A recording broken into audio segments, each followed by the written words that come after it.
words with friends, so that's good. Thank you for being here. We greatly appreciate you. Y'all please give it up for Straight to Ale for allowing us this space. Always, our events are free and open to the public, and we remind you that we do accept donations, but if it's between donating to us and tipping your server, we encourage you to tip your bartender or our server, because this pandemic ain't easy, y'all, and it's been hard on all of the, workers who have to deal with any hospitality, so we want to give back to them for all their wonderful work to us, so please tip your bartender, and let's give it up for our bartender in the room tonight. Yeah, so we are going to get started on our open mic. We do have some spots available if anyone does feel inspired and moved by the words around them and wants to sign up and share, but if not, we'll just kind of take it slow and hang out after. It's just about sharing space with y'all. Reminder that everybody gets 5 minutes to share their work, so please respect the time limit so that everybody gets equal opportunity to be on the microphone. And please welcome up our first reader of the night, Jason.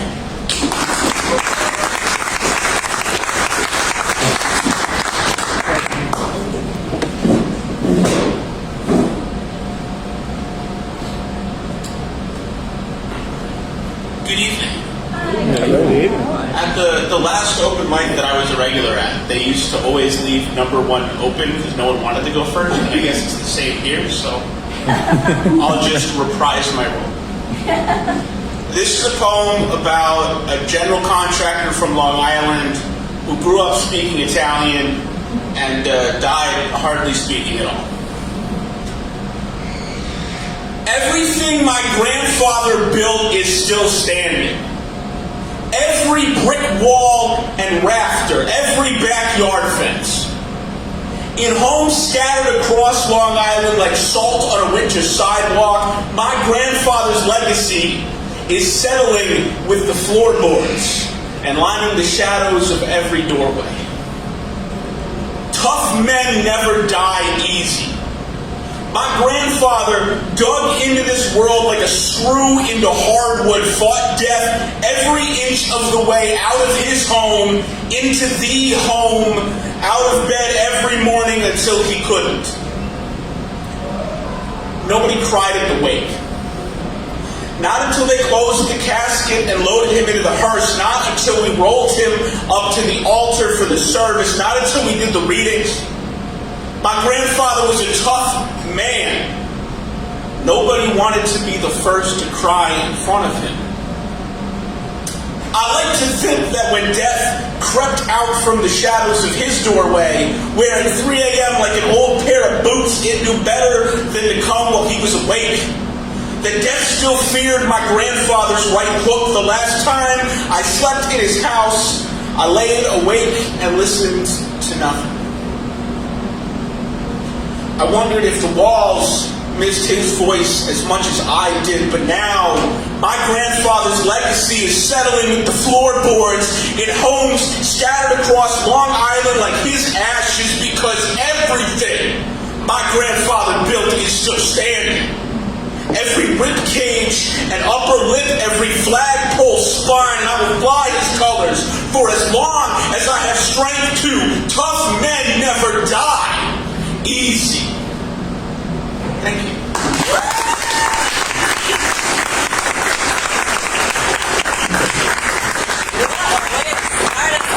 Thank you, Jason. Jason, you've read with us before? Last one. Okay, good. I was like, I'm pretty sure I've heard you before. Awesome then, too. Yeah, it was also awesome then. I was gonna say, like, you knock out first spot, like, out of the park. So keep it up. Like, keep on signing up. We love to hear it. Thank you so much for sharing. Please welcome up your next reader, Boyana.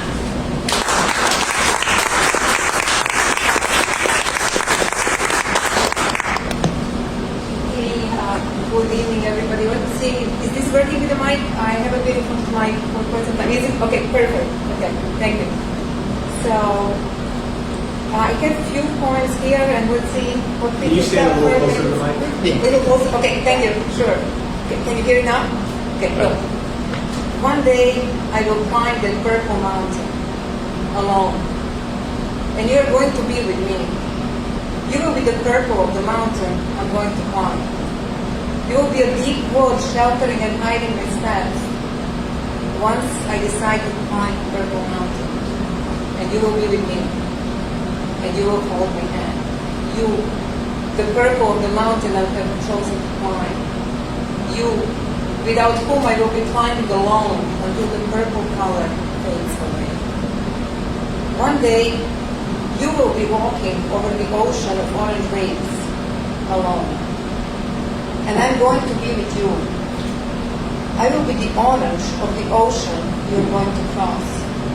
I will be a drop of the water in the tidal ocean wave to gently nest in your hair and stay.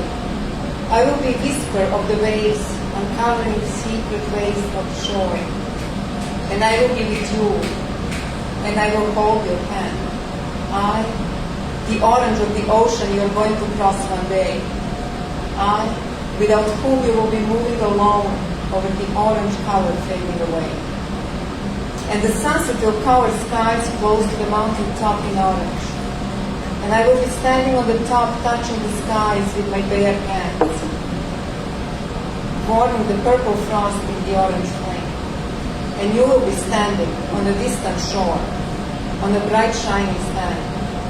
And the water of purple waves will be touching your bare feet, your eyes far above in the skies, awaiting the orange sunset.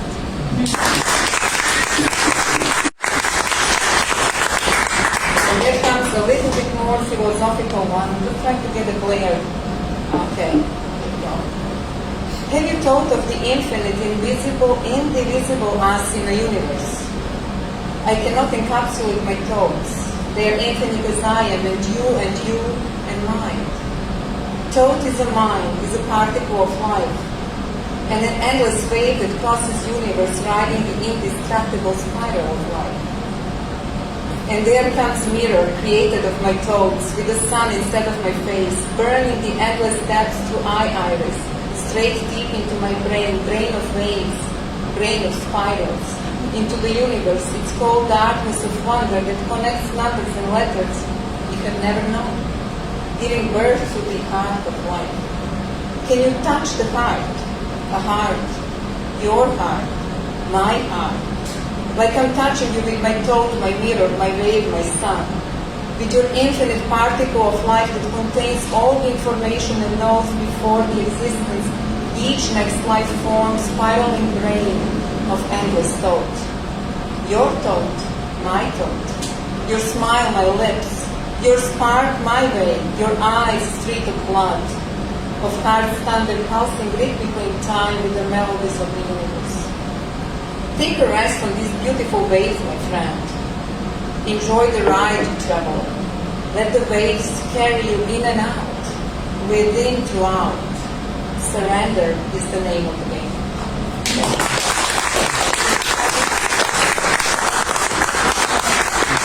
So, yeah, there is a short one, or I can do it. Okay. Just make sure they find the right spot. Sorry.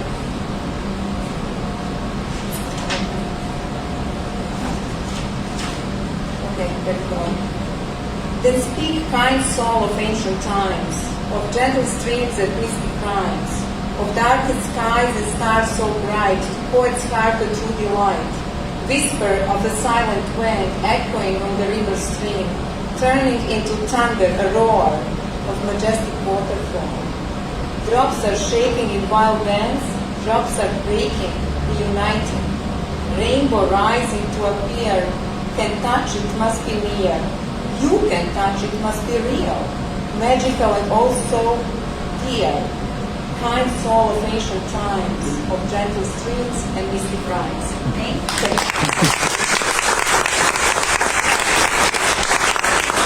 One more time for first time reader.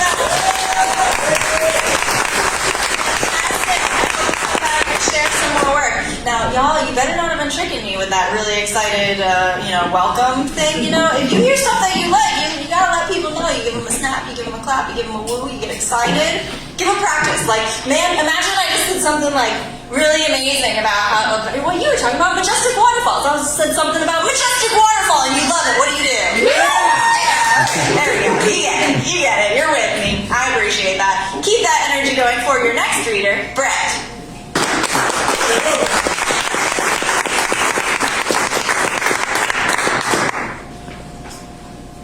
Sure, you say that now.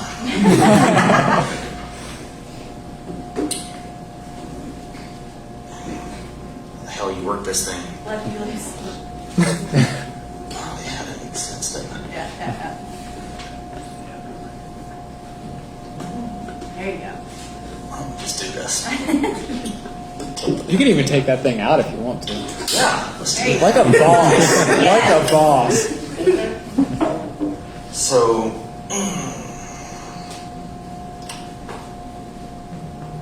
okay. This is called pro-life. I will be your voice. I will speak for you when no one else will. I will fight for you as if you were my own. This is the pledge you made from the moment of conception. Despite your absence, your gesture of righteous empathy, your outreach to others, the most innocent among us. For 9 months, you stand between them and their own mothers, inserting yourselves into their lives like a relative no one expected. Yet you fall silent the instant the birthing cries begin. Suddenly uninterested in this life you insisted must continue. The one you used the force of your morality, the tricks of your politics to impose upon them, their mothers, many of whom you've raped a second time. Not my child, not my responsibility. You argue, betraying the life you pledged to protect. A life no less innocent, no less helpless, but present, extant, corporeal, no longer just a platitude, a prop for your false piety, while toothless mouths go empty and tens of thousands bounce through foster care, ever a crapshoot of care and abuse beneath your notice. Is adoption supposed to trickle down too? Mothers already starve, even as they work 7 days a week. Diabetics die with insulin beyond the reach of their wallets. The rich grow richer as the poor and their children die, and those lives are the ones you choose to defend. The ones who exploit and abuse, the ones creating jobs. Jobs that offer wage slaves in a modern serfdom, a feudal system obligating common men to their employers who must replenish the supply of wage slaves by procreating. You call it murder, but abortion is a mercy. An escape from the true murder. Slow starvation in the hellscape you created for the babies you claim to speak for. So, quick note.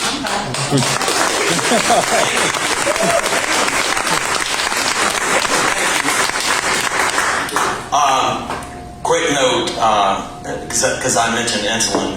My uncle died last year, and I went to visit my ultra-conservative family. And so I was sitting there visiting with them, and we were talking, and someone mentioned the price of insulin. And my cousin said, I thought Trump fixed that.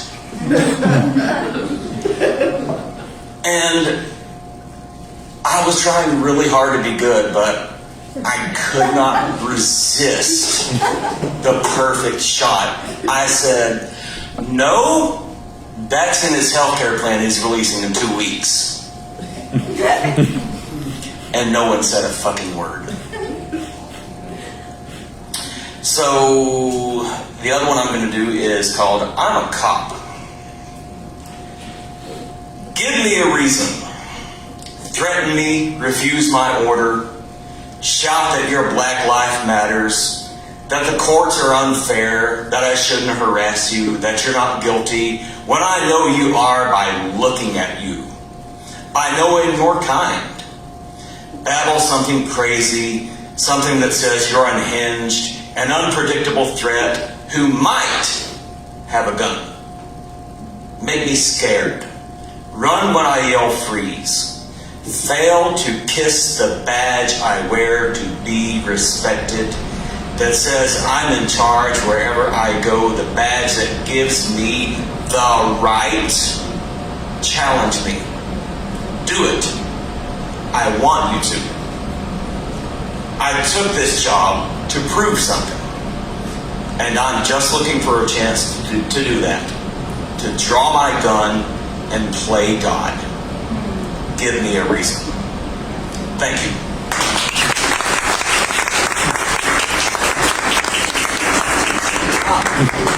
I led you astray. It's a two-person sort of road. Thank you, Brett. God, I love your work so much. One more time for Brett, please.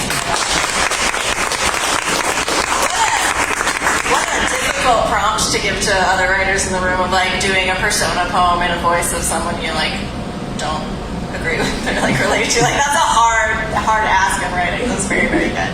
So yeah, we're just moving on with our open mic. A quick reminder, we're a nonprofit, which means we don't have any money.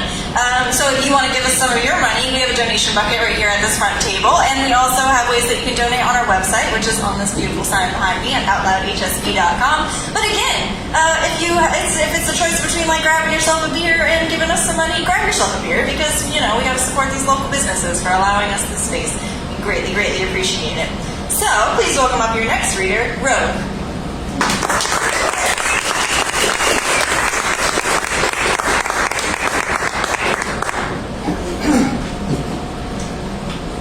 Hi.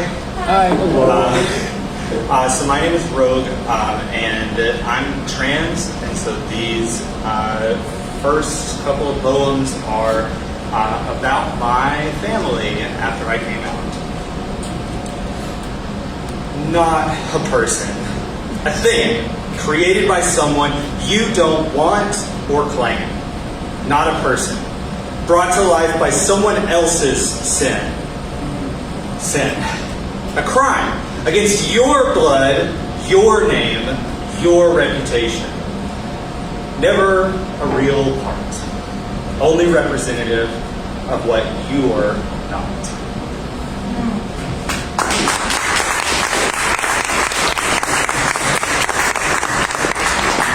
I'm going to try really hard not to cry. So this one is called Space. They pull the rope. Tighter, tighter. Breathe in. Don't breathe out. They'll pull and you'll lose that space. They don't want to give you space. You're only useful as a space on a shelf, a trophy to tell the world what great parents, family, protectors they are. They're not. They're choking you.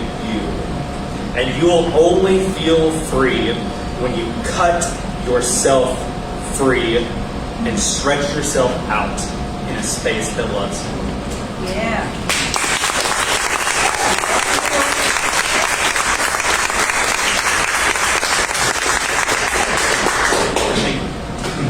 This one is titled Void.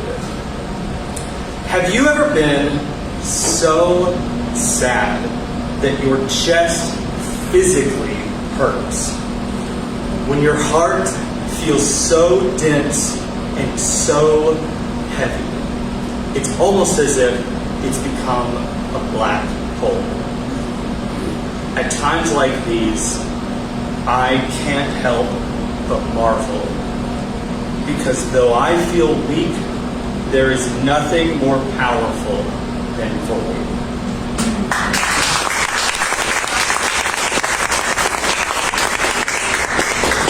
I think this is going to be my last one because I'm really emotional.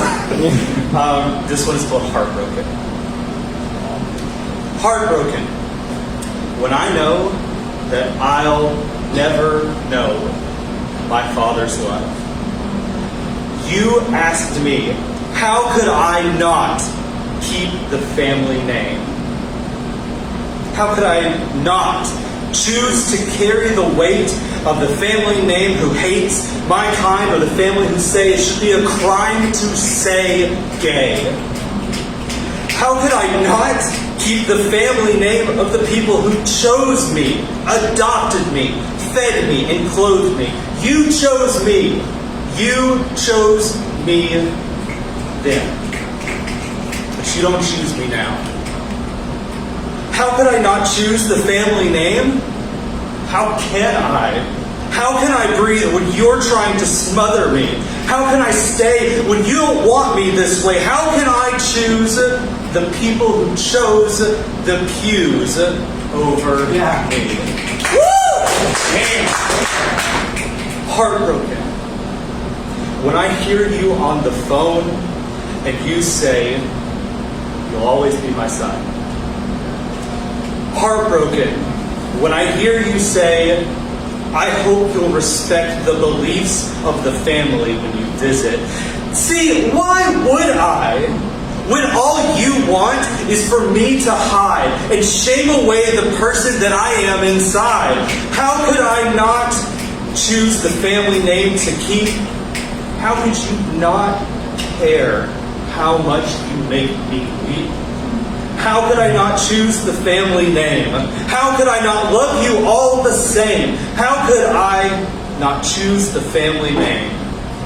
Either way, if I did, I'd be dead to you the same.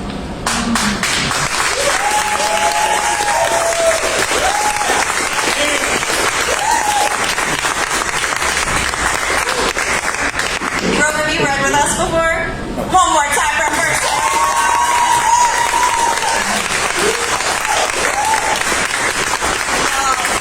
This is a good group tonight. I'm feeling good about this. I just love that we can create this space where everyone can come together and share their story. This is a very meaningful space, and thank you all for being here and supporting it. Please welcome up our next reader, Savannah.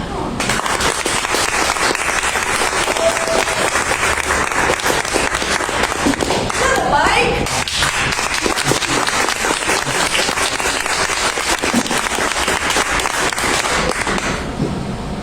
Hey, you guys. Sorry. This is a poem about my dad. He lives up in Fredericksburg, Virginia.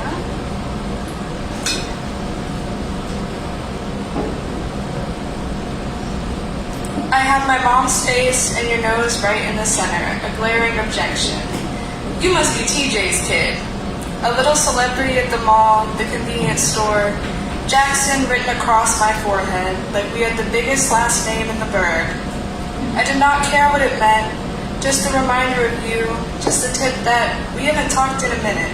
I should call, and I always do.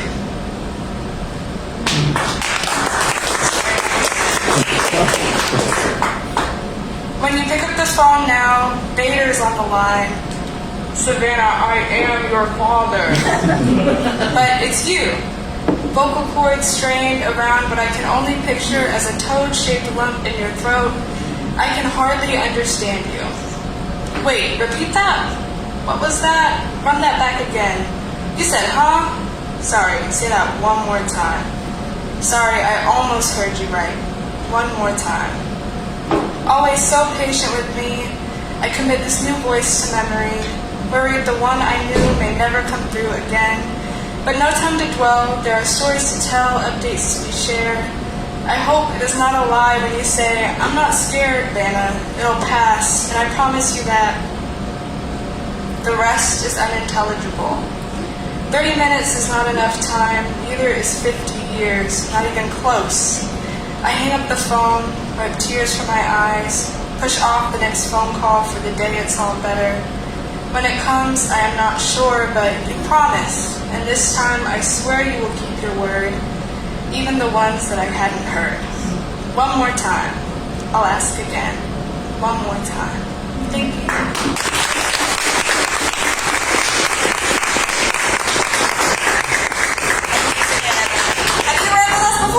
Years ago. Years ago. Well, welcome back.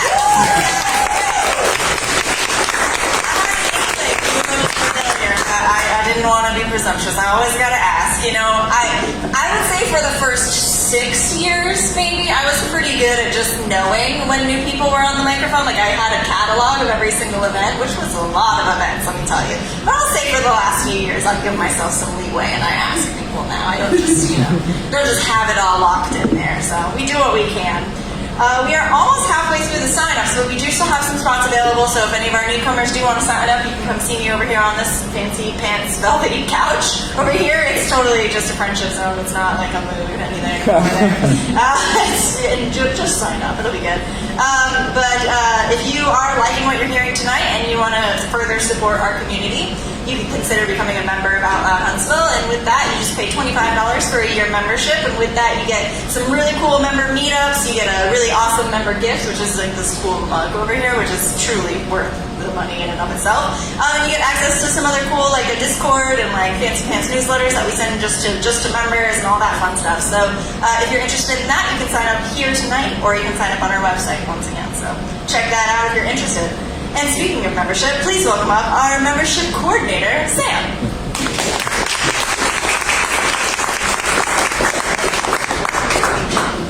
Hey everybody. Hi. I realized recently that that's what I say every single time as I'm adjusting the mic. She's like, hey everybody.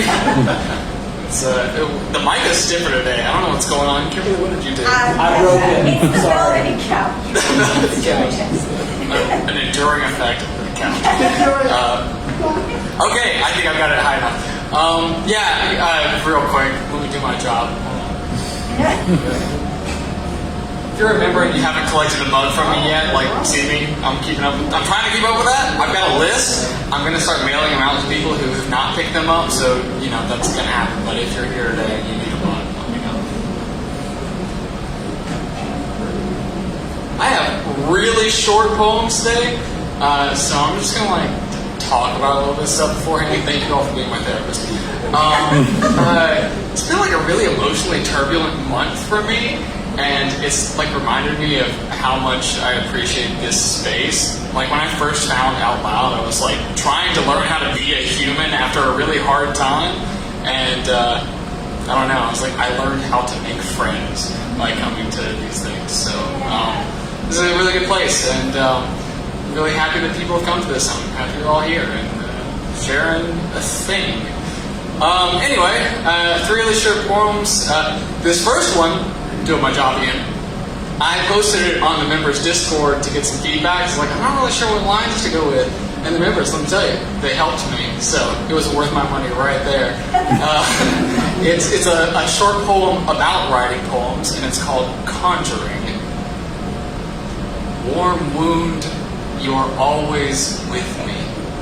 Ooze your furtive want onto the page like honey. That's that one. You don't have to clap yet. I've got 2 more. You can say it. The next one, I gotta make sure I remember it. Infinity is a void to which even God must yield. Turning busy hands to pass eternity, restless he breathes into the clay. Why am I here? There's one more. Y'all are gonna make me really self-conscious. There's one more. This one, like, it's super short and it's really old, so don't anybody get any ideas about what it's about. It is a happy secret that I love you. It is happy because I keep it. That's all I got.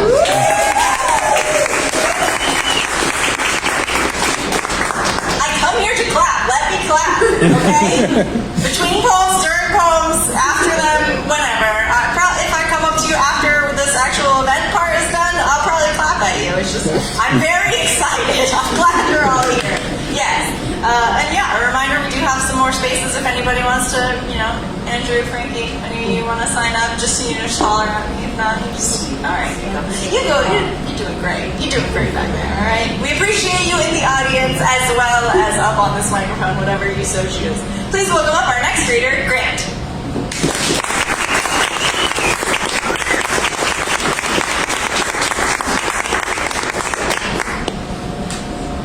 I might go over like 30 seconds, so stop me if you got it.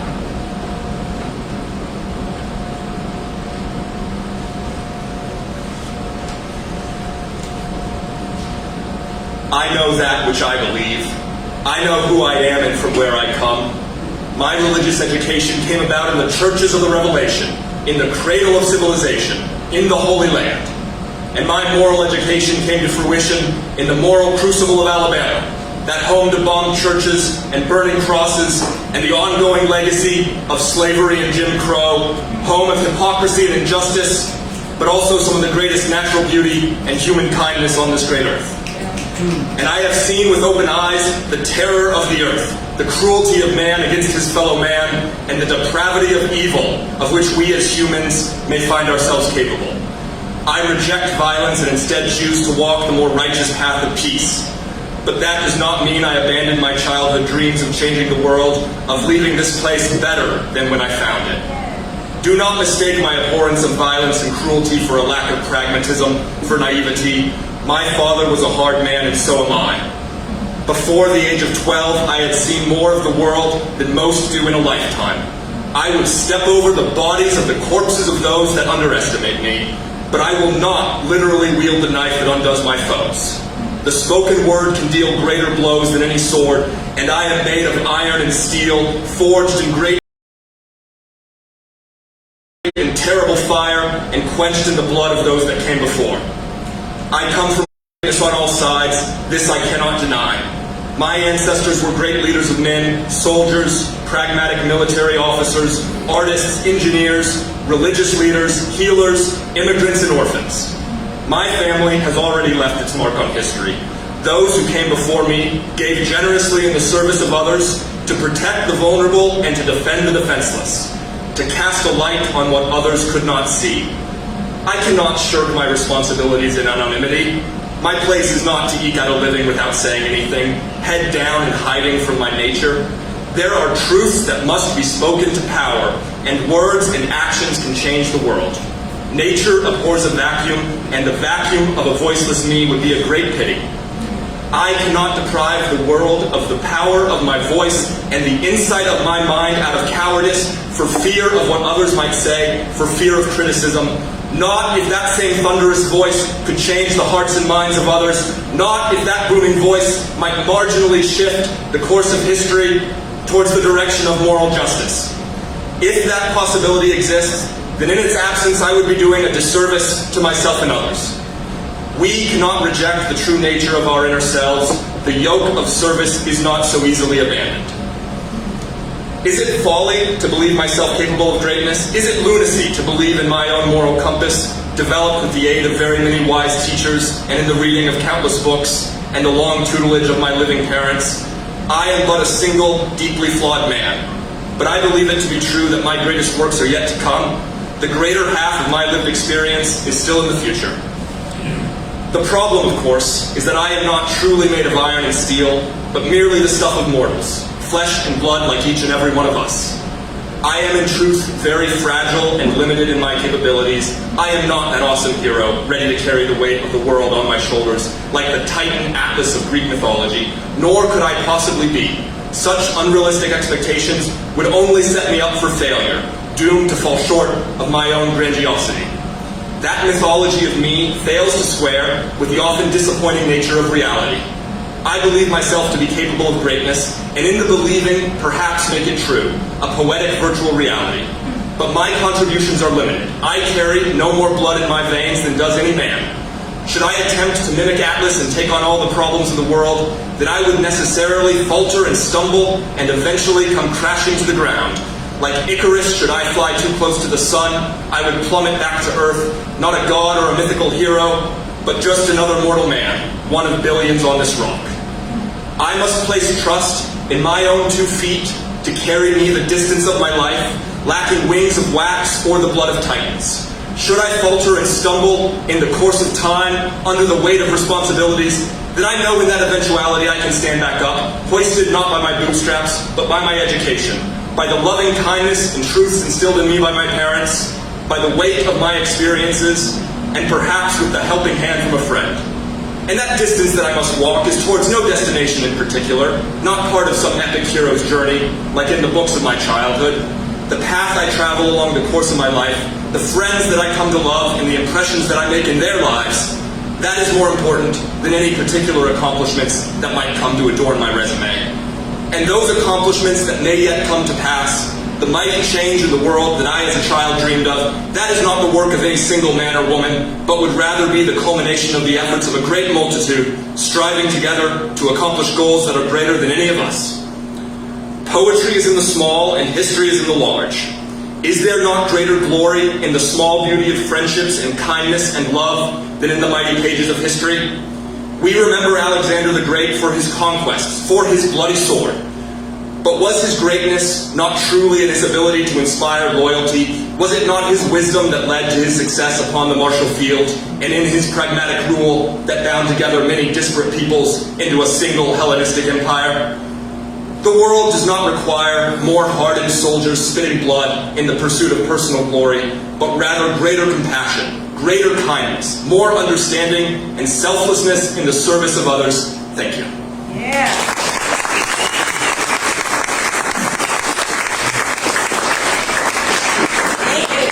Wonderful to have you back. Your voice is very, very powerful and necessary on this microphone. That is essentially very hard to deal with today. So, for the rest of you coming up here, please know that it's not. We make it look easier than it is, and we're not making it look easy. This microphone is not cooperating. So be prepared when you get up here, people. I gotta tell you. All right, we got a few more people on our open mic. Please welcome up Sarah.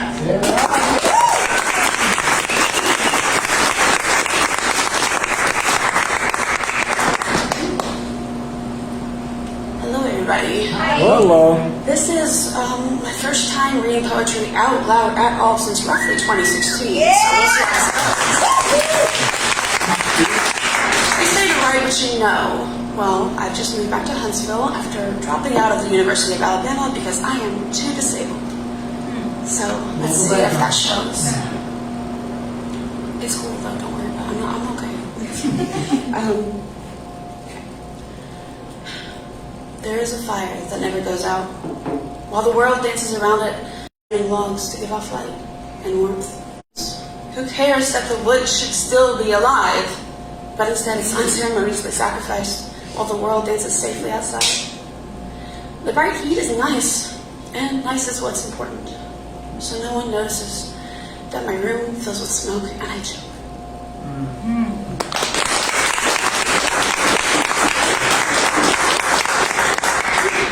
This one I actually wrote in the emergency room in January. It was just salmonella, don't worry. It's not permanent. It was harrowing though. I was in Tuscaloosa. There's a lot more students than workers in any industry there. So this is called In the Waiting Room. I was in the ER Friday night for 13 hours. I never left the waiting room. Patients surrounded me, complained and yelled, threatening the staff, frustrated and sick. After 13 hours, I left in pain, when again and again they said it shouldn't be long from now. It's Monday and I'm back, and an ultrasound will tell if I need surgery. And I see why I never got a room. Almost all of the patients lining the walls on gurneys, hooked up to IVs out in the open, are elderly, and the majority of those elderly are black. Phones ring off the hook with no one to answer them. Employees are jaded and exhausted and don't care anymore, yet they show up to save lives whenever possible and are berated by patients, frustrated and sick. When will I get a room? Every one of them says, there are no rooms. There are no rooms. They cannot explain why there are no rooms. On Saturday morning, I heard a code blue announced over the intercom. It's the ER. I thought nothing of it. Those in the waiting room never did.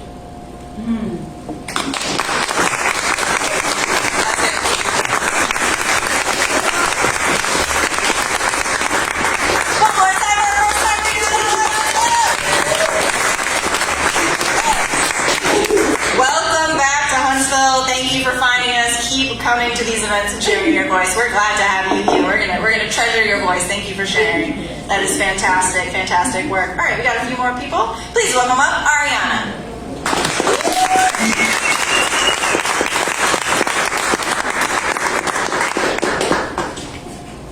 Hey y'all. Y'all don't have to bear with me. It's been a minute since I've been on the mic. So I have two to share with y'all tonight. They're pretty short though. And neither one of them have titles. I'm not good at titles. Love is unfamiliar. Because I can't seem to find someone whose heart beats that same broken rhythm as my own. See, love is just a distant memory. I do not know how it feels, but ever so often I think maybe it tastes like honeysuckles from my front yard. Sweet and sun-kissed. Sometimes I daydream about staring into his eyes and feeling as if we are the only ones in the world. But when that daydream ends, I remember that I am just me, loveless and broken and empty, and I'm not sure if I'd have it any other way.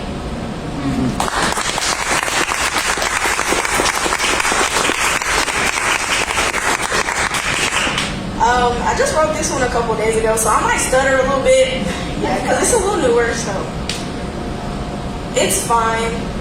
I swear it is. You see, I'm used to being forgotten. I'm easy to forget. I'm okay with that. As long as when we're together, I feel seen, because that's all that matters, right? I just want you to see me. I'm easy to forget. I know that. So when we're together, just see me. Breathe me in. Because when we go our separate ways, you'll forget. Like he did and she did, but just know that I never forget. Not a feeling, not a smell, not a taste. You won't be easy to forget. Not your feeling, not your smell, not your taste. It's fine. I swear it is. It's okay to forget it. Thank you.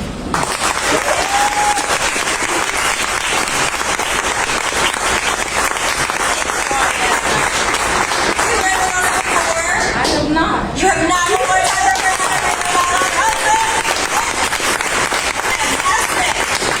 Well, if you are so inspired by this evening that you're like, I have so many thoughts that I now want to write down, did you know you could buy a notebook from us for like $10 right over here at this merch stand? Also, if you're like, oh man, this community is super inspiring, I wish I could read more work by people in this community. Did you know we do yearly anthologies featuring members of our community that you can purchase for only $12 simple dollars? Come see Borka at the end of the event, and he'll be standing over here by this once janitor cart, now mobile bookstore that houses all of our wares that you can purchase wares from. That was good. I did good. Good job, Leanne. Okay. We have two more readers. Maybe I'll read two. I don't know who's to say. Please welcome up Andrew.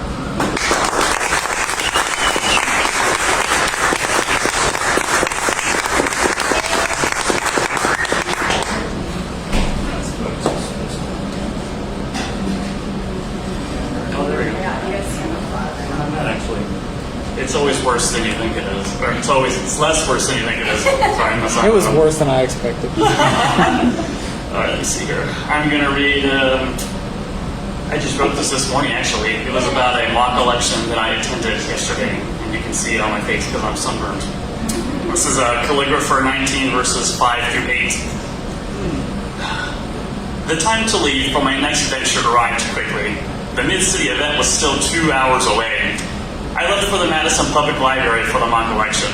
There, after a pack of Oreos and peanut butter crackers, I found one of my colleagues and a handful of other participants setting their canopies up in a big grass area behind the library. I finally met the organizer. I helped with yet another canopy. I spotted a super cute volunteer with the North Alabama Zoological Society, complete with a ring on her finger. And last, we set up our booth. It was a mock election for the kids.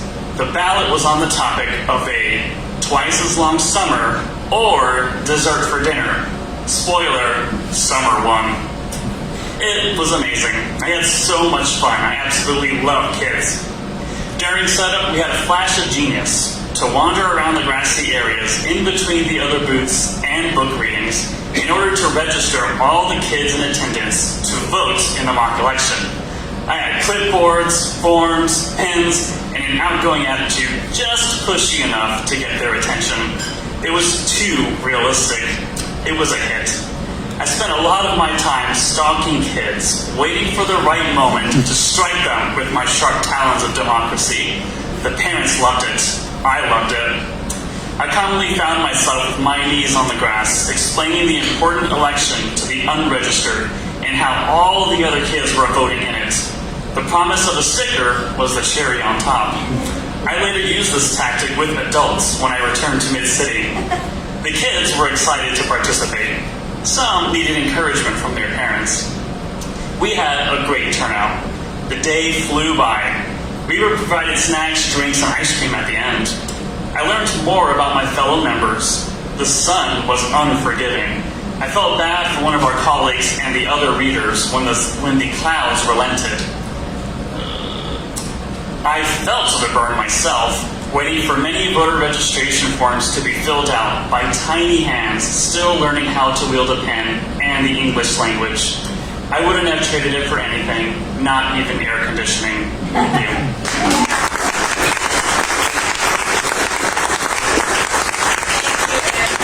Fantastic. People will do a lot of things for a sticker, like truly, so it's very motivating. All right, please welcome up our next reader, Lona.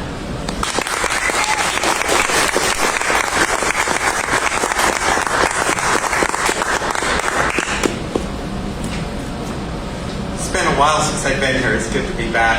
Yeah. Sarah, I trained in that emergency room. Oh my God. No, I'm sorry. So it's so beautiful tonight. Why would I not hide the person they don't want to be, who I'm hiding inside? That really got me. Yeah. That was beautiful. It's all great. All right, so 5 years ago, I was in a Mormon bishopric, and it was a meaningful experience, growing up Mormon and such. And I don't belong to the church anymore, but it's been on my mind. My poems have sort of some, if you've been in the Mormon world, you'll catch some undercurrents and things in these, but I've only had time to write quadrilles. A quadrille is a form of poetry with only 2 rules.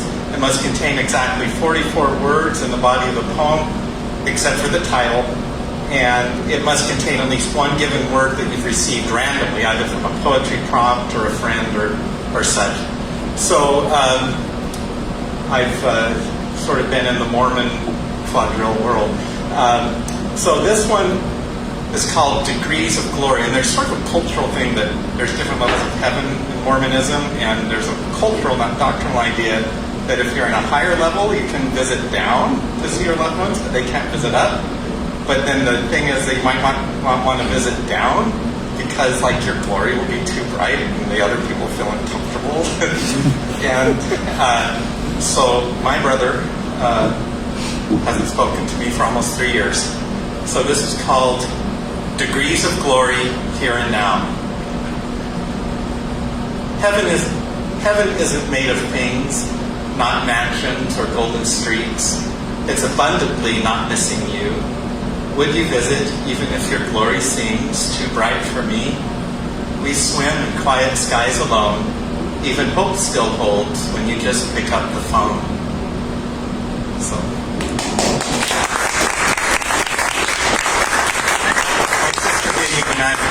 It was abundant. So this one is called How Clocks Have Changed.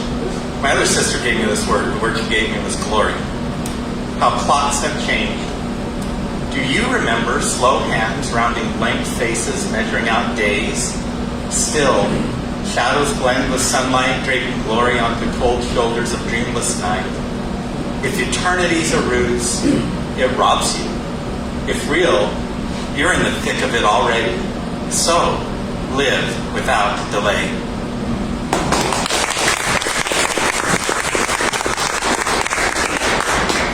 This one's called Your Very Own Personal Turing Test.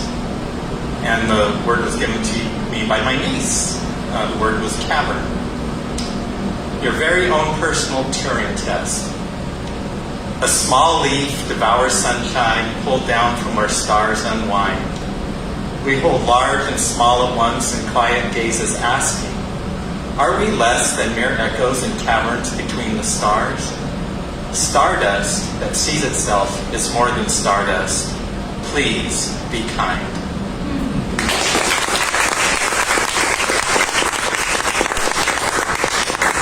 And this one doesn't have to do with Mormonism, it has to do with my beautiful wife.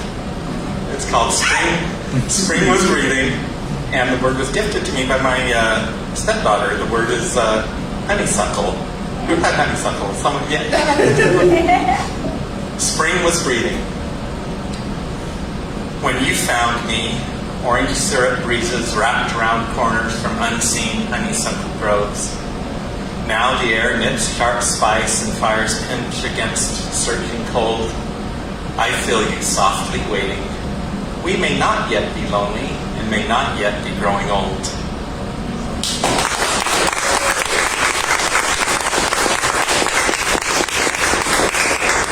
Can I beg time to read one about quantum physics?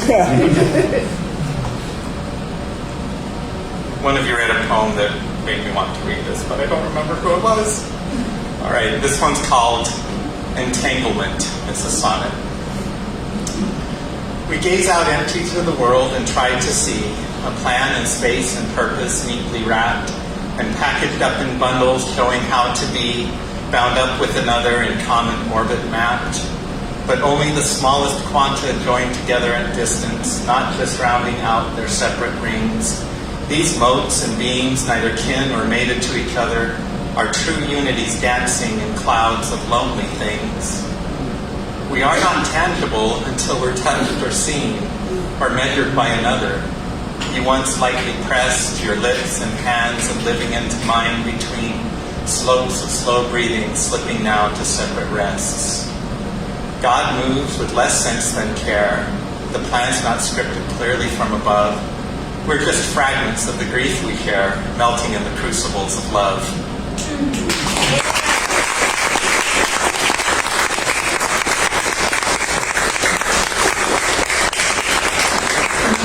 Thank you, Lona. So good to have you back. Hey, we still have some time. Does anyone want to read? This is my last call to this audience here. You want to? We gotta give new people a chance first for priority, though. I appreciate you. You're gonna come back next time. You're gonna read more, which is good. If we got no one else, does anyone mind if I read a poem and then we close it? Do you want? Is that okay? Okay. It's a very old one. So sorry to everyone who used to come to stuff and who has heard this before. But given the state of the world, bodily autonomy is important, and still for everybody. And y'all ever have those people in your family who just come at you out of nowhere on social media and just be total, just really aggressive? Okay, so this is called Landline. Old poem, still relevant. Reach out a web, cast to your kin, hold deep their treasures under pressure of ocean. He calls out from keyboard. No warning, no greeting. To tell me what makes a woman, woman.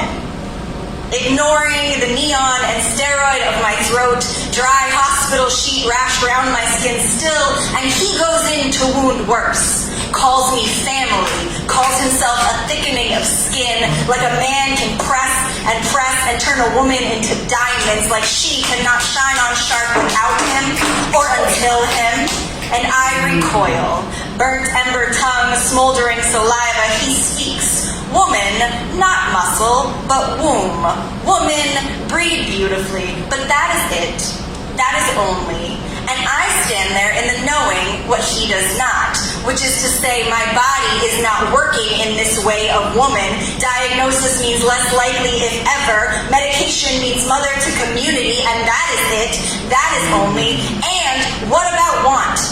I stay standing in the knowing what he ignored, which is to say I do not trust this mind to love anything that could come from this body, which is genetic in me, which is traced through our roots, him and I, connected in our chaos. I know I birth blood clots and chocolate cysts. I birth addiction and bipolar. I birth cystic fibrosis, progressive traits, shit nail beds, and bad skin. Yes, I birth choice, not to pass on my manic for the sake of framing photographs, and that still I claim woman. And so a mind can claim woman, trapped in a jar, cagey and changing. And so every flower is deserving of sunlight, even the weak ones, even the carnivorous ones, even the snap-stemmed and stepped-on ones. And I wonder, what buried bullet grew him into such shotgun, such callous, careless, such damaging desire to distance, so I break this web. Call it a once upon a time family, call it only option, but all along we both know